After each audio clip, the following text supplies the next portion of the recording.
Subscribe करा महानुभाव प्रतितीपंथ चॅनलला व बेल बटन अवश्य दाबा लेटेस्ट नोटिफिकेशन प्राप्त करण्यासाठी। दंडवत प्रणाम। जय श्री कृष्ण। लीळा चरित्राच्या आजच्या सत्रामध्ये 3 चरित्र पाहणार आहोत। स्वामी रस्त्याने जात असताना महादाईसांना एकदम लख प्रकाश दिसतो। तो प्रकाश कशाचा असतो? स्वामींच्या मागे मागे येत असतो तो प्रकाश। तर तो प्रकाश नेमका काय असतो हे स्वामी महादाईसांना सांगतात। हे चरित्र आपण सविस्तर पाहणार आहोत। संगमेश्वर येथे स्वामी लुडी क्रीडा करतात। लुडी क्रीडा म्हणजे काय नेमकं हे तुम्हाला आजच्या सत्रामध्ये समजणार आहे। आणि पुढे स्वामी एका गुंफेमध्ये जाऊन अवस्थान करतात, वस्ती करतात, म्हणजे संगमेश्वरला जाऊन स्वामी राहतात। तर अशा एकंदरीत 3 लीळा आपण आजच्या सत्रामध्ये पाहणार आहोत। नेहमीच्याच प्रमाणे तुम्हाला हे स्वामींचे चरित्र नक्कीच आवडतील आणि त्यामुळे लगेच या व्हिडिओला लाईक करा। जास्तीत जास्त आपल्या वाचनिक मंडळीपर्यंत हा व्हिडिओ शेअर करा, म्हणजे त्यांनाही या ज्ञानाचा लाभ होईल। नवीन दर्शक कोणी आले असतील त्यांना पण लीळा चरित्र समग्र अनुक्रमे ऐकण्याची इच्छा असेल तर हे चॅनल तुमच्यासाठी आहे। लगेच चॅनलला सबस्क्राईब करा, बेल बटन दाबा आणि ऑल ऑप्शन सिलेक्ट करा, म्हणजे नवनवीन स्वामींचे चरित्र दररोज तुम्हाला इथे ऐकायला मिळतील आणि तुमच्याकडून एकही चरित्र सुटणार नाही। दररोज तुम्हाला नित्य नेमाने नोटिफिकेशन येत जाईल जर चॅनल सबस्क्राईब केलं तर, नाहीतर मग ते नोटिफिकेशन तुम्हाला मिळणार नाही। तर जास्त उशीर न करता चला तर आज काही नवीन ज्ञानार्जन करूया। दंडवत हो। मी ईश्वरदास महानुभाव सर्वांचं स्वागत करतो आपल्या महानुभाव प्रतितीपंथ या YouTube चॅनलमध्ये। आजचा लीळा क्रमांक आहे लीळा चरित्र पूर्वार्ध, लीळा क्रमांक 586।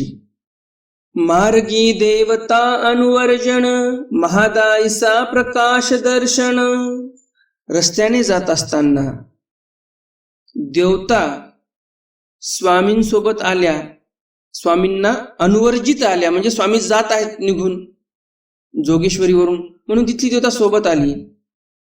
आणि पुढं महादाईसांना एकदम प्रकाश दिसतो स्वामींच्या पाठीमागे, जणू काही जसा होळीचा अग्नी असतो, उंच उंच अग्नी जातो होळीचा, त्याप्रमाणे स्वामींच्या मागे जणू काही अग्नी येत आहे असं महादाईसांना दिसलं। आणि मग महादाईसा विचारतात स्वामींना, जीजी हे एकदम तुमच्या मागे मागे प्रकाश येत होता ते कशाचा होता? याविषयी स्वामी पुढे सविस्तर महादाईसांना सांगतात। मग सर्वज्ञ म्हणितले, मग स्वामी म्हणतात, हे अरण्य अभ्यागते आली। स्वामी काय म्हणतात? हे अरण्य म्हणजे हे जे जोगेश्वरी आहे हे रानात आहे आणि आपण आता अरण्यात राहणारे माणसं आहोत, परंतु आता आपल्याजवळ अभ्यागते आलेली आहेत आणि म्हणून आता नगरामध्ये जाईजेल। स्वामी म्हणतात आपल्याकडे आता 4 माणसं आलेली आहेत अभ्यागत, आता आपल्याला रानात राहता येणार नाही, आपल्याला आता नगरामध्ये जावं लागेल। बाई आयती करा। स्वामी म्हणतात बाई आयती करा बरं, आपल्याला आता निघायचं इथून, सर्व पसारा आपला बांधून घ्या। बाईसी आयती केली, बाईसांनी आयती केली म्हणजे सर्व पसारा बांधून घेतला। मग गोसावी बाईसा सांगा ते अवघी भक्तिजने पुढे पाठविली। मग स्वामींनी बाईसांच्या सोबत सर्व भक्तजन पुढे पाठवून दिली। महादाईसे मागा आयती करीते होती। महादाईसा पण मागे थोडेसे त्यांचा काही पसारा राहिला असेल ते आयती करत होत्या महादाईसा। नावे उशिरू लागला, थोडा उशीर लागला महादाईसांना पसारा बांधण्यामध्ये। गोसावी महादाईसा ते म्हणितले। स्वामी महादाईसांना म्हणतात, बाई तुम्ही पुढे चाला। स्वामी महादाईसांना म्हणतात, बाई तुम्ही मागे नका राहू, तुम्ही आमच्या समोर चला। मागील वास नको पाहो, मागे फिरूनही पाहायचं नाही, सरळ समोर चालायचं आणि समोर बघूनच चालायचं, मागे वळून पाहायचं नाही। महादाईसे पुढा चालते असे ती। स्वामी म्हटले आणि म्हणून महादाईसा समोर समोर चालायला लागलेली आहे। गोसावी मागा, स्वामी मागे आहेत। महादाईसी म्हणितले, महादाईसा म्हणतात, गोसावी माते कापा वारिले। स्वामींनी मला का बरं वारलं, म्हणजे मागे राहू नको सांगितलं, मागे वळूनही पाहू नको सांगितलं, कशामुळं? म्हणून मागील वास पाहिली, असं म्हणून महादाईसाने परतून मागे पाहिलं। गोसाविया मागा होळीये एसना गगन चुंबितू प्रकाशो देखिला. स्वामींच्या पाठीमागे होळीचा जसा प्रकाश असतो, जसा अग्नी असतो, त्याप्रमाणे गगनचुंबित प्रकाश देखिला. गगनाचं जणू काही चुंबन घेत आहे. म्हणजेच काय, गगनचुंबित म्हणजे एकदम उंच जात आहे तो प्रकाश. असा प्रकाश महादेसांनी पाहिला. स्वामींच्या मागे मागे असा प्रकाश येत आहे. मग गोसाविया ते पुसिले. मग स्वामींना विचारतात महादेसाजीजी, गोसावी मागील वासन पहावी म्हणितले. स्वामींनी मला सांगितलं की मागे परतून पाहू नका. ते मिया मागील वास पाहिली, परंतु मला काही राहवलं नाही आणि मी मागे परतून पाहिलं. तो मिया होळीये एसना गगन चुंबितू प्रकाशू देखिला. होळीसारखा गगनचुंबित प्रकाश मी पाहिला, तुमच्या पाठीमागे येत होता. हाजी तरी ते काही, तो प्रकाश नेमका होता काय बरं, असं महादायसा जिज्ञासा करतात, प्रश्न करतात स्वामींना. सर्वज्ञ म्हणितले. यावर स्वामी म्हणतात, बाई ती स्थानीची देवता. स्वामी म्हणतात, बाई ती देवता त्या स्थानीची होती, म्हणजे जोगेश्वरीची ती देवता होती. ती आम्हाला येथीचे अनुवर्जन करीत येत होती, म्हणजेच आम्हाला पाठवणी द्यायला येत होती, आमच्या सोबत आलेली होती. आम्ही तिथून निघून जात आहोत म्हणून. तुम्ही मागवते पाहिले, आम्ही तुम्हाला सांगितलं होतं मागे परतून पाहू नका, परंतु तुम्ही मागवते पाहिले, तुम्ही परतून मागे पाहिलंच. ते तेथची राहिली आणि म्हणून ती देवता तिथेच थांबली. एरवी हे स्थानवरी येती. एरवी म्हणजे तुम्ही जर मागे पाहिलं नसतं तर ती देवता स्थानवरी येती, म्हणजे आपण जिथे जात आहोत तिथपर्यंत ती देवता आम्हाला सोबत आली असती पाठवणी देण्यासाठी. पूर्वार्ध लीळा क्रमांक 587. संगमेश्वरी आसन लुडी क्रीडा.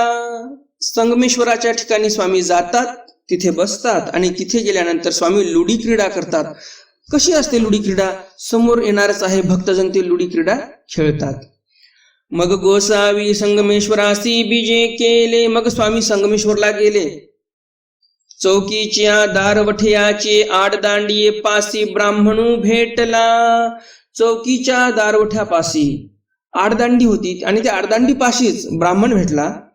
तेने गोसावियासी माहुळिंग ओळगविले. त्या ब्राह्मणांनी स्वामींच्या ठिकाणी एक फळ समर्पण केलं. माहुळिंग नावाचं फळ स्वामींना त्यांनी दिलं.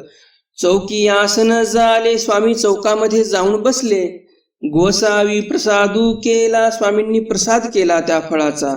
मग लुडी रे लुडी म्हणून बायसाकडे घातले. आणि मग स्वामी काय म्हणतात, आता हा जो प्रसाद आहे तो लुडी रे लुडी म्हणजे लुटा आता हा प्रसाद, तुम्ही सर्वजण लुटा. आणि म्हणून बाईसांकडे तो प्रसाद, ते फळ जे होतं ते फळ बाईसांकडे देऊन टाकलं प्रसादाचं. बाईसे खावो लागली. हातात घेऊन बाईसा त्या फळ खात होत्या. गोसावी भटाची वास पाहिली. स्वामींनी भटोबासांकडे पाहिलं. डोळा घातला म्हणजे डोळ्याने अनुकार केला की आता तुम्ही फळ घ्या, आता ते लुटा त्या बाईसाकडून ते फळ जे आहे ते, आणि तुम्ही घ्या प्रसाद.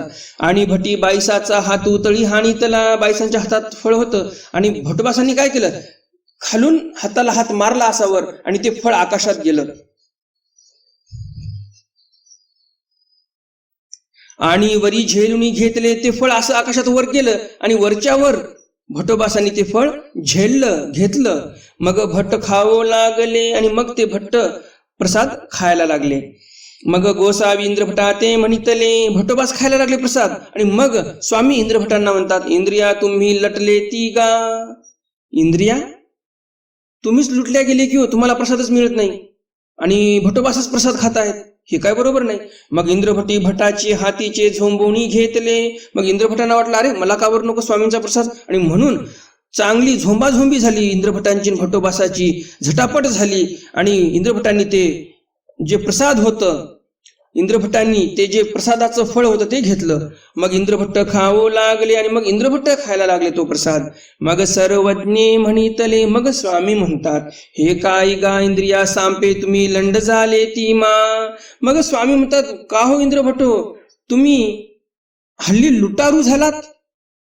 जी जी मा गोसावी लुडी घातली की. इंद्रभट्ट म्हणतात, तुम्हीच तर लुडी घातली म्हणजे लुटारे लुटा, तुम्हीच तर लुटारे लुटा म्हणून म्हटलं आणि म्हणून मी हे लुटलं. आता तसं आम्ही काही लुटारू नाही, तुम्ही म्हटले म्हणून आम्ही ते घेतलेलं आहे. पूर्वार्ध लीळा क्रमांक 588. गुंफे वस्ती उमाईसे बिढारा पाठवणे. स्वामींचा मुक्काम झाला गुंफेमध्ये तिथे, आणि स्वामींनी उमाईसाला बिढाराकडे पाठवलेला आहे.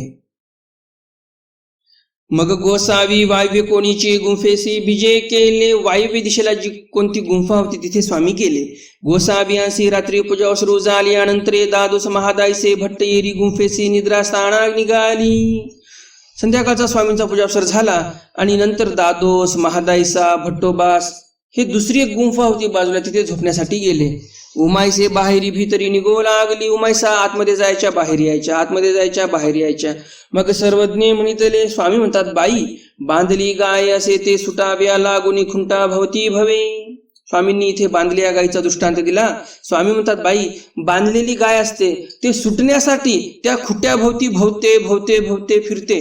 तेने तिचा गळा अधिकची आवळे. परंतु होते काय, गाय तर काय सुटत नाही, परंतु ते वेढे दिल्यामुळे त्या खुट्ट्याला ते दोरी कमी होते कमी होते कमी होते आणि शेवटी तिचा गळा जास्त आवळला जातो.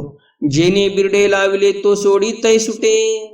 स्वामी म्हणतात, ज्याने त्या गायीला बांधलं त्या व्यक्तीने सोडलं तर ती गाय मुक्त होणार का. ती जातीचे लेंकरू सोडी तै सुटे. किंवा मग घरातल्या एखाद्या दुसऱ्या त्या माणसाच्या मुलाने जर सोडलं तर सुटते ती गाय, नाहीतर ती गाय सुटत नाही, तशीच आवळून राहते मध्ये.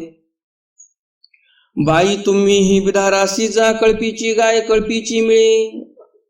स्वामी उमाईसांना म्हणतात, बाई तुम्ही पण जाणं तुमच्या बिढारावर जिथे भट्टोबास महादायसा गेलेले आहेत, कारण कळपीची गाय शेवटी कळपीलाच मिळणार आहे, कळपालाच मिळणार आहे. त्यामुळे तुम्ही कशाला एरझाऱ्या करता इथल्या इथं जाऊ की नको जाऊ की नको जाऊ की नको. त्यापेक्षा एकदाच निघून जा. कळपीची गाय कळपी मिळत असते हे आम्हाला शेवटी माहिती आहे. त्यामुळे तुम्ही इथे कन्फ्यूज नका हो, जा तुम्ही. स्वामींनी इथे काय सांगितलं की त्या गायीला ज्याने बांधलं तो व्यक्ती ज्यावेळेस त्या गायीला सोडेल त्यावेळेस ती गाय सुटेल, किंवा त्या मालकाच्या लेकरानं कोणी सोडलं तर ती गाय सुटते. तसं हे तर दृष्टांत झाला. द्राष्टांतिक काय, हा दृष्टांत जर आपण जीवावर लावला तर काय अर्थ निघतो. तर या जीवाला जो अविद्या नावाचा दोष लागलेला आहे, अविद्या नावाचं बंधन आहे, हे अविद्या नावाचं बंधन एकतर ईश्वर सोडतील तेव्हा हा जीव मुक्त होतो या अविद्येमधून आणि ईश्वर प्राप्तीला जातो, किंवा ती जातीचे लेकरू सोडी म्हणजेच काय, तर ईश्वराचा एखादा अवतार असेल, त्या अवताराने जर अविद्येचा छेद केला या जीवाचा तर हा जीव ईश्वर प्राप्तीला जाऊ शकतो. एरवी हा जीव जाऊ शकत नाही. कोणतीही देवता 81 कोटी 1.25 लक्ष 10 देवता आहेत. या देवतेंपैकी कोणतीही देवता या जीवाला अविद्या बंधनापासून मुक्त करू शकत नाही. फक्त एकमेव तो ईश्वर आहे. तो ईश्वरच या जीवाला अविद्या बंधनापासून मुक्त करू शकतो. किंवा एखादा ईश्वराचा अवतार असेल तर तो अवतार या जीवाला अविद्या बंधनापासून मुक्त करू शकतो. एरवी कोणातही एवढी धमक नाही, एवढी ताकद नाही की तो जीवाचा अविद्या नावाचा दोष आहे तो नासू शकेल, असं या सृष्टीमध्ये कोणी नाही. फक्त एकतर ईश्वर नाही तर ईश्वराचा अवतार. आणि म्हणून जर देवता या जीवाची अविद्या नावाच्या दोषापासून मुक्तता करू शकत नसतील तर दुसरे जीव काय करू शकणार दुसऱ्या जीवाची मुक्तता. त्यामुळे आपण आपलं आयुष्य घालवतो, लोक काय म्हणतील लोक काय म्हणतील. अहो हे जीवच आहेत सर्व, हे काय तुम्हाला ईश्वर प्राप्ती करून नाही देणार. आयुष्य जाते, लोक काय म्हणतील म्हणता म्हणता, आणि नंतर मेल्यावर समजते की अरे लोक तर आपला विचारच करत नव्हते, त्यांचा संसार संपत नव्हता त्यांना. आणि मग असं कुठेतरी वाटते की आपण ठगल्या गेलेलो आहोत आपल्या आयुष्यामध्ये. परंतु होते काय, आयुष्य संपलेलं असते, नंतर काय फायदा विचार करून. आणि म्हणून आपण लोकांचा विचार कधीही करायचा नसतो. ज्यावेळेस आपण चांगले कामं करत आहोत त्यावेळेस कधीही लोकांचा विचार करायचा नाही. आपण देवधर्म करत आहोत, आपल्या मनाला समाधानी लाभत आहे, तर लोकांशी काय घेणं देणं आपल्याला. त्यामुळे लोकांचा विचार नाही करायचा, विचार करायचा ईश्वराचा. ईश्वर काय म्हणेल आपल्याला त्याचा विचार नक्की करायचा. तर हे तिन्ही चरित्र आजच्या सत्रातील तुम्हाला नक्कीच आवडले असतील. आणि अजून जर तुम्ही या व्हिडिओला लाईक केलं नसेल तर लगेच या व्हिडिओला लाईक करा. जास्तीत जास्त आपल्या वासनिक मंडळीपर्यंत हा व्हिडिओ शेअर करा, म्हणजे त्यांनाही या ज्ञानाचा लाभ होईल. तर आजच्या सत्रामध्ये मी प्रश्न विचारणार आहे. तो प्रश्न आहे, महादायसांना जो प्रकाश दिसला स्वामींच्या मागे येत होता, तो प्रकाश म्हणजे नेमकं काय होतं? आजचा प्रश्न हा आहे. तर लगेच या प्रश्नाचं उत्तर कमेंट बॉक्समध्ये द्या आणि दररोज या चॅनलवरचे सर्व चरित्र आठवणीने ऐकत जा, पाहत जा. एखाद्या दिवशी व्हिडिओ जर उशिरा आला तर मागचेही चरित्र, मागचेही व्हिडिओ पाहत जा, म्हणजे तुमचा वेळ सत्कारणी लागत जाईल. तर भेटूया उद्याच्या सत्रामध्ये स्वामींच्या काही नवीन चरित्रासह, ज्या चरित्रामध्ये तुम्हाला ही महत्वपूर्ण माहिती मिळणार आहे की भट्टोबासांना ईश्वर प्रतीती कशी आली, भट्टोबासांना स्वामींनी बोध कुठे दिला, काय निरूपण केलं भट्टोबासांना स्वामींनी की त्यांना बोध झाला. खूप महत्वपूर्ण लीळा आहे. कारण महानुभाव पंथाचे आद्याचार्य, जे प्रथम आचार्य होऊन गेले, स्वामींच्या असन्निधानी स्वामींनी ज्यांच्या खांद्यावर या प्रतीती पंथाची म्हणजेच महानुभाव प्रतीती पंथाची धुरा ज्यांच्या खांद्यावर दिली होती, असे ते भट्टोबास, त्यांना स्वामींनी कसं निरूपण केलं, कसं बोधदातृत्व केलं, हे तुम्हाला समजणार आहे उद्याच्या सत्रामध्ये. त्यामुळे उद्याचं सत्र, उद्याचा व्हिडिओ तुम्हाला वाटत असेल की तुमच्याकडून सुटू नये, तर लगेच चॅनलला सबस्क्राईब करा, बेल बटन दाबा आणि ऑल ऑप्शन सिलेक्ट करा. तुम्हाला समजत नसेल तर तुमच्या घरी जे काही जाणीवीचे माहितीचे माणसं असतील, ज्यांना हे समजते मोबाईलचं, त्यांच्याकडून चॅनल सबस्क्राईब करून घ्या. एकदा चॅनल सबस्क्राईब केल्यानंतर पुन्हा तुम्हाला चॅनल सबस्क्राईब करण्याची काही एक आवश्यकता नसते. फक्त एकदा चॅनल सबस्क्राईब करायचं. सबस्क्राईब नाव जे असते ते लाल राहिलं नाही पाहिजे. जे महानुभाव प्रतीतीपंथ नाव असते खाली आपला व्हिडिओ पाहत असताना तुम्ही, त्याच्यासमोर लाल अक्षरामध्ये सबस्क्राईब नाव असते, ते लाल राहिलं नाही पाहिजे, ते ग्रे रंगाचं झालं पाहिजे. आणि एकदा ग्रे रंगाचं झालं की पुन्हा त्याच्यावर कधीही क्लिक करायचं नाही, म्हणजे तुम्हाला सातत्याने स्वामींचे व्हिडिओ तुमच्यापर्यंत पोहोचत राहतील आणि तुम्ही सातत्याने स्वामींचे चरित्र ऐकू शकाल. तर भेटूया उद्याच्या सत्रामध्ये स्वामींच्या एका नवीन चरित्रासह. तोपर्यंत दंडवत प्रणाम. जय श्री कृष्ण. दंडवत हो.